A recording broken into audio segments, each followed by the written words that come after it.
নমস্কার, আমার নাম মনীষা ঘোষ। আজকে আপনাদের এই নার্সিং টিপস চ্যানেলে সবাইকে স্বাগত জানাই। এই কিছুদিন পরেই 30শে জুনই পোস্ট পিএসসি পরীক্ষা হবে। তো যারা পড়াশোনা করছো তারা অবশ্য জানোই কী বই পড়তে হবে, কী দরকার পড়ার জন্য।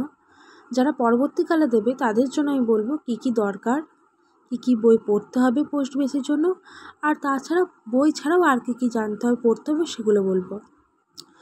প্রথমেই বলবো যে পোস্ট পিএসসির জন্য first year, second year, third ইয়ারে যা বই ছিল সব বইগুলো কমসে কম পড়ে বা রিডিং পড়ে যেতেই হবে।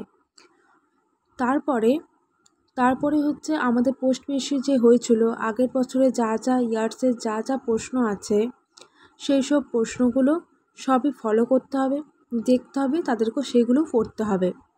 এছাড়াও টি.আর. যাদবের নতুন ভলিউম 1 আছে, সেই বইটা শুধুমাত্র সব ডিটেলসে দেওয়া আছে।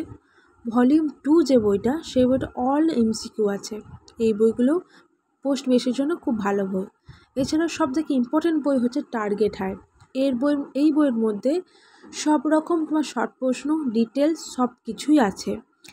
তাছাড়া আমি আরেকবার বলবো, মনে করে দেবো পিবিএসসির জন্য কী পড়তে হবে। First year, second year, third ইয়ারে যা 10 ইয়ার্সের অল প্রশ্ন, ওইগুলো পড়লে খুবই উপকার হবে।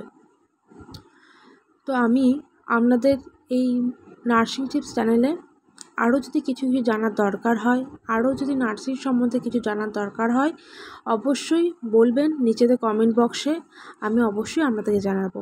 ধন্যবাদ। আপনারা এই চ্যানেলটিকে শেয়ার করুন এবং সাবস্ক্রাইব করে দেন। নমস্কার।